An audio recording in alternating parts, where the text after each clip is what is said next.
Hello and welcome you all in the lecture number 10, which shall comprise of metals and non-metals. तो चलिए start कर लेते हैं आपका वक्त जाया किए बगैर। सबसे पहले मैं एक बात बता दूं, ये जो मेटल्स एंड नॉन मेटल्स वाला हमारा यूनिट है, ये लगभग मेरे हिसाब से 3 लेक्चर्स लेगा। एक तो आज का, एक इसके बाद और 2 लेक्चर हो जाएंगे। ठीक, तो आज का लेक्चर जो है that will be based only on physical properties, क्योंकि ये फिजिकल प्रॉपर्टीज बहुत इंपॉर्टेंट है और इसमें से काफी सारे क्वेश्चंस पूछे जा सकते हैं, तो लिहाजा मैं इसको थोड़ा डेप्थ में ही पढ़ाऊंगा इधर।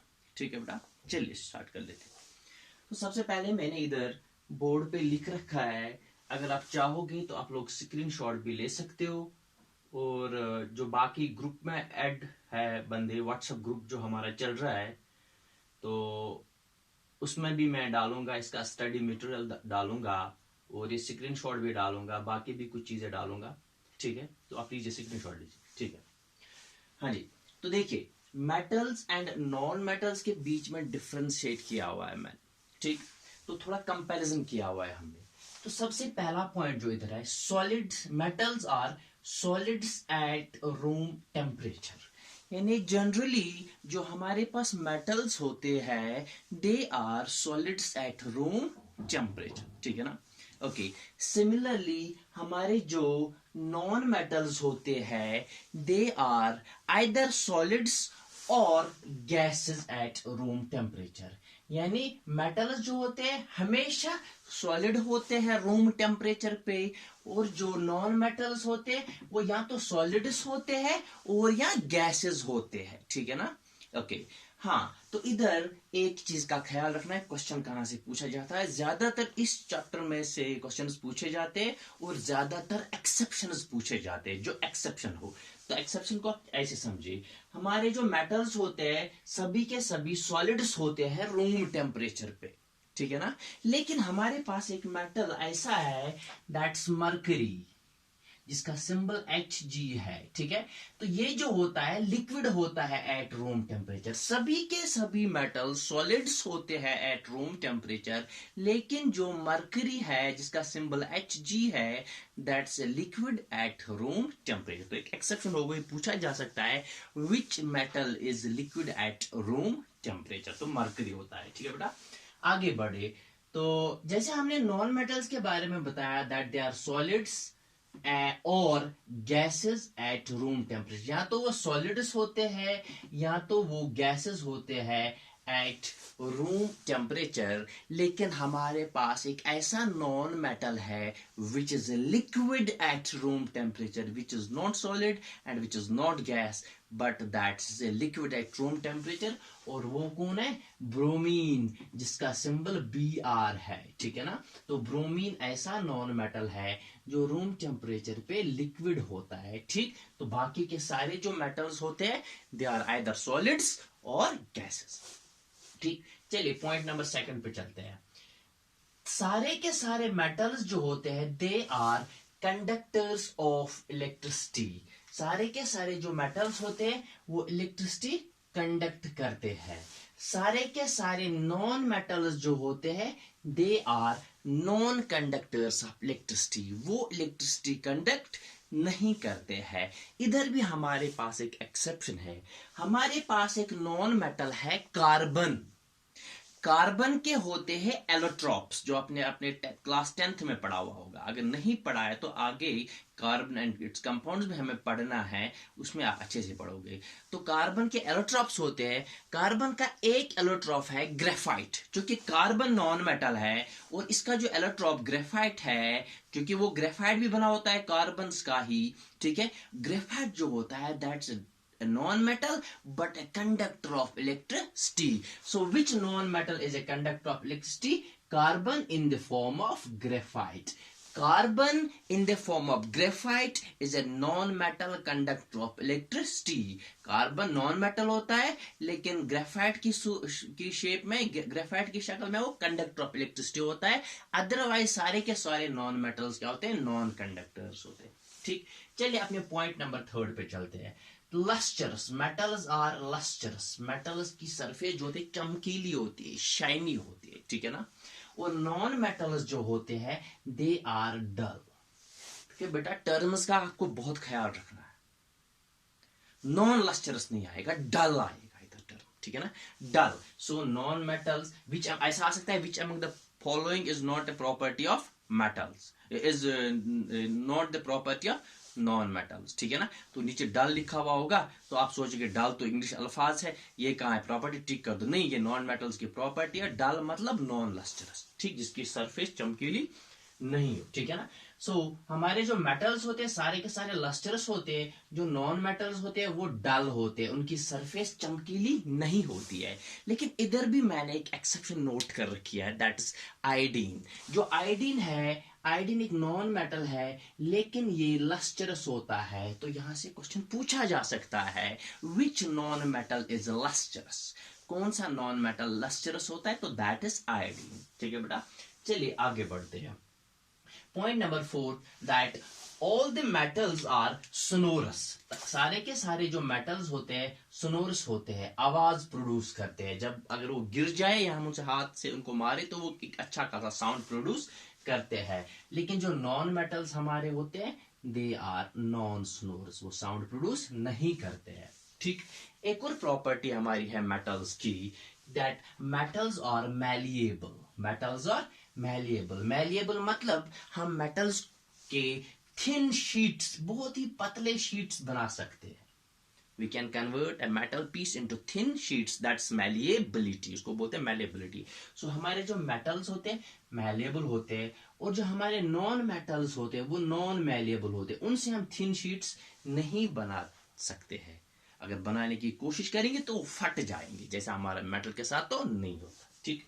सिमिलरली हमारा जो मेटल होता है वो डक्टाइल होता है, हमारा जो मेटल होता है डक्टाइल होता है। डक्टाइल का मतलब क्या होता है कि हम अपने मेटल को थिन वायर्स में कन्वर्ट कर सकते हैं, पतली पतली लंबी लंबी तारे बना सकते हैं मेटल से हम, तो उसको बोलते हैं डक्टिलिटी। इस प्रॉपर्टी को बोलते हैं ductility. The tendency of getting converted into thin and long wires is called ductility, and the property of getting converted into thin sheets is called a malleability. Metals are malleable and they are ductile as well. Non-metals are neither malleable nor are they ductile, ठीक है बेटा। चलिए आगे बढ़ते हैं, ठीक। तो हमारा जो नॉन मेटल, ठीक, हमारे जो मेटल्स होते हैं इनकी हाई टेंसाइल स्ट्रेंथ होती है। हमारे जो मेटल्स होते हैं ये सॉलिड्स होते हैं ज्यादातर, तो रिजिड होते हैं, सख्त होते हैं, लिहाजा इनकी टेंसाइल स्ट्रेंथ जो होती है काफी होती है। What's tensile strength? Tensile strength is basically load bearing capacity, कि जो मेटल्स है काफी लोड ले सकते हैं, ठीक है ना। अगर इनके ऊपर ज्यादा लोड आ जाएगा तो ये थोड़े बेंड हो सकते हैं लेकिन टूटेंगे नहीं, ठीक है ना, थोड़े बेंड हो सकते हैं। तो मेटल्स जो होते हैं हमारे, इनकी हाई टेंसाइल स्ट्रेंथ होती है, और जो नॉन मेटल्स होती है इनकी टेंसाइल स्ट्रेंथ लो होती है, तो एक इनकी टेंसाइल स्ट्रेंथ ज्यादा नहीं होती है, ठीक है ना बेटा। चलिए आगे बढ़ते हैं। नाउ एक और पॉइंट मैंने इधर लिख रखा है, हमारे पास कुछ मेटल्स ऐसे हैं, ये उस टाइम क्वेश्चन पूछा गया था एसएसआरबी ने, जब मैंने एग्जाम दिया था एसएसआरबी का, ये क्वेश्चन पूछा गया था। हमारे पास कुछ ऐसे मेटल्स हैं जो इतने soft, normally we are expecting when we hear about metals we expect hard solid substance, ठीक है ना।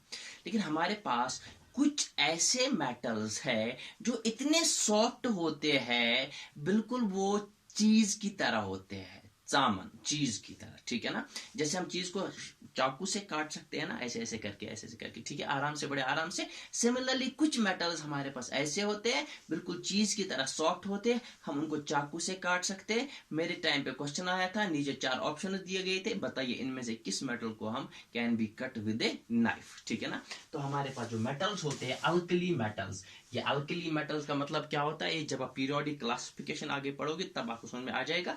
फिलहाल तो आप ये याद रखो कि हमारे पास जो सोडियम है, पोटेशियम है, लिथियम है, ये जो हमारे मेटल्स है काफी सॉफ्ट होते हैं, इनको हम चाकू से काट सकते हैं, बिल्कुल जैसे चीज को काट रहे हैं, ठीक है ना। तो ये जो आप पीरियोडिक क्लासिफिकेशन आगे पढ़ोगे तो उसमें आप पढ़ोगे, आपको पता चलेगा अल्कली मेटल्स कौन होते हैं, अल्कलाइन अर्थ मेटल्स कौन होते हैं, ठीक है ना। तो जो हमारे अल्कली मेटल्स होते हैं they are soft and can be cut with knife, ठीक है ना। अच्छा, जब आप नॉन मेटल्स के बारे में सुनते हो, जैसे आप मेटल्स के बारे में सुनते हो तो आपके दिमाग में एक हार्ड मास आ जाता है, एक सॉलिड चीज आ जाती है, ठीक है ना। जब आप नॉन मेटल्स के बारे में सुनते हो तो एक नरम सी चीज आ जाती है। लेकिन हमारे पास एक ऐसा नॉन मेटल है जो हार्डेस्ट नून सब्सटेंस है, which is diamond. Diamond carbon का बना है, तो कार्बन के तो हमारे पास 2 इलेक्ट्रॉन्स है, 2-3 है, फिलहाल हम 2 की बात करते हैं। एक ग्रेफाइट है, नॉन मेटल था लेकिन कंडक्टर था। सिमिलरली कार्बन का दूसरा एलोट्रॉप है, दैट्स डायमंड, नॉन मेटल है लेकिन हार्डेस्ट नून सब्सटेंस है, बहुत हार्ड होता है, बहुत तगड़ी चीज है, ठीक है ना। तो चलिए थोड़ी सी एग्जांपल्स मैंने इधर लिख रखी है मेटल्स की। कॉपर है, गोल्ड है, प्लेटिनम है, जिंक है, आयरन है, एक्सेट्रा। नॉन मेटल्स की लिख रखी है carbon, nitrogen, oxygen, sulphur, bromine, iodine, fluorine, etcetera, ठीक है ना बेटा। तो यहां तक तो आपके मेटल्स और नॉन मेटल्स क्लियर हो गए। हम आगे बढ़ते हैं, एक और चीज है इसमें, दैट्स मेटलॉइड्स। मेटलॉइड्स वो चीजें होती है, वो सब्सटेंसेस होते हैं, वो एलिमेंट्स होते हैं जिनकी प्रॉपर्टीज फॉल करती है, properties of fall in between those of metals and non metals. यानी मेटलॉइड्स वो चीजें होती है जिनकी प्रॉपर्टीज मेटल्स और नॉन मेटल्स के बीच में फॉल करती है। यानी कुछ प्रॉपर्टीज इनकी मेटल जैसी होती है, कुछ प्रॉपर्टीज इनकी नॉन मेटल्स के जैसी होती है, कुछ इनके बिटवीन होती है, ठीक है ना। तो हमारे पास टोटल फिलहाल पीरियोडिक टेबल में 7 नॉन मेटल्स, सॉरी क्या बोलते हैं, 7 मेटलॉइड्स है, ठीक है ना। तो ये पीरियोडिक टेबल में एक जगह पे है, एक सीडी सी बनती है वहां पे पी ब्लॉक में, उसका फोटोग्राफ भी मैं, उसकी पिक जो है मैं डाल रहा हूँ, ग्रुप में डालूंगा, व्हाट्सएप ग्रुप में आपके, ठीक है ना। तो मैंने इधर लिख रखे हैं मेटलॉइड्स हमारे पास कौन से है, तो वो हमारे पास 7 मेटलॉइड्स है। Boron, germanium, silicon, antimony, arsenic, tellurium, polonium, ठीक है बेटा। तो आपको इन 7 मेटलॉइड्स के नाम पता होने चाहिए, बिकॉज आपको ऑप्शन में 2-4 चीजें लिख रखा दिखेगा, फिर बताएगा आप इनमें से मुझे बताइए कौन सा, इनमें से कौन से मेटलॉइड्स है, ठीक है ना।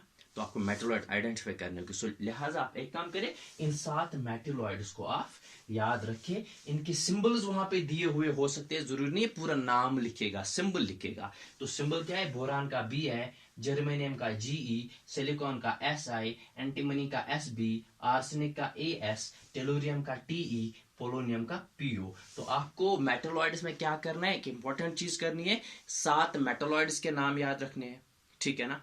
तो इनका सिंबल याद रखना है, बिकॉज आपको कहीं पे जरूरत पड़ेगी, वो एक पेयर देगा, फिर बताएगा बताइए इनमें से मेटलॉइड पेयर कौन सा है, ठीक है ना।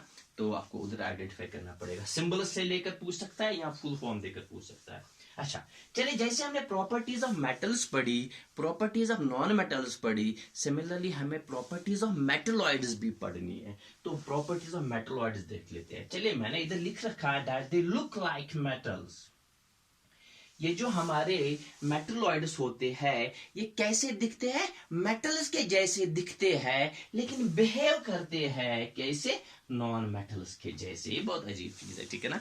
ये दिखते मेटल्स जैसे हैं, यानी शाइनी होते हैं, लेकिन काम कैसा करते हैं, बिहेवियर कैसा करते हैं, इनका बिहेवियर कैसा होता है, नॉन मेटल्स के जैसा होता है, ठीक। एक बात, दूसरी बात, तो देखो जैसे शाइनी होते हैं मेटल, शाइनी होते हैं, शाइनी सॉलिड्स होते हैं, मेटलॉइड्स और शाइनी सॉलिड्स। तो शाइनी होना मेटल्स की पहचान है, लेकिन ये होते ब्रिटल है, जल्दी से टूट जाते हैं, ठीक है ना। तो यानी इनकी टेंसाइल स्ट्रेंथ ज्यादा नहीं होती है, तो वो तो हो गई नॉन मेटल्स वाली खसलत। शाइनी होना तो वही मेटल्स वाली खसलत, दिख रहा है मेटल्स के जैसा लेकिन बिहेव कैसे कर रहा है, नॉन मेटल्स के जैसा, ठीक।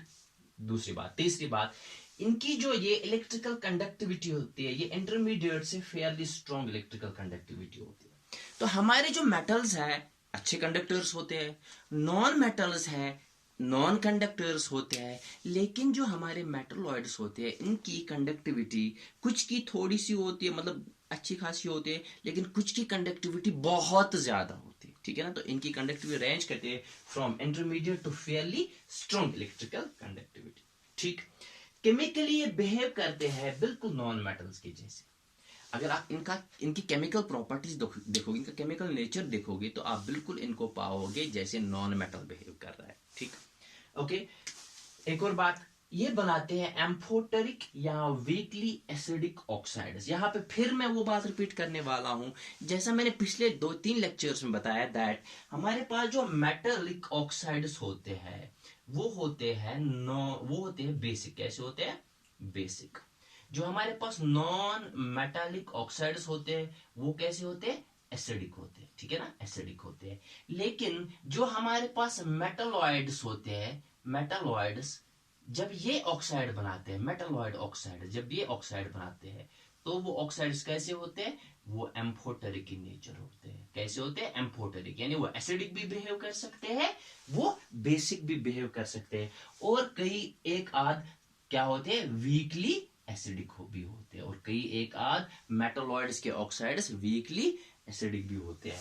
तो बेटा मेटालॉइड्स में से क्या पूछेगा सर? मेटालॉइड्स में से आपसे पूछेगा मेटालॉइड को आइडेंटिफाई, इनमें से कौन सा पेयर मेटालॉइड है। ठीक है ना। एक दूसरी बात, वो नाम लेकर नहीं पूछ सकता है, सिंबल लेकर पूछ सकता है। ठीक, एक और फोटोग्राफ में डाल रहा हूं तो हाँ, एक और बात इधर, they belong to P block. ये किस ब्लॉक से बिलोंग करते हैं? पीरियोडिक टेबल के पी ब्लॉक।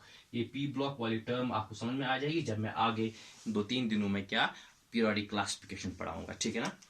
ना, चलिए आगे बढ़ते हैं। हाँ, तो मेटालॉइड्स आपको नाम याद रखने, आपको सिंबल याद रखने, आपको याद रखना that they belong to P block. Photographic group में डाल रहा हूं मैं। ठीक है ना, तो वहां से आपको ज्यादा आसान हो जाएगा याद रखना इनको। हाँ, इनकी प्रॉपर्टीज उधर नीचे प्रॉपर्टीज देगा, 2-4 प्रॉपर्टी देगा, बताएगा बताइए इनमें से कौन सी प्रॉपर्टी मेटालॉइड्स की है, या बोलेगा बताइए इनमें से कौन सी प्रॉपर्टी मेटालॉइड्स की नहीं है। चलिए आज के लिए इतना काफी है, तो let's meet in another lecture. Thank you.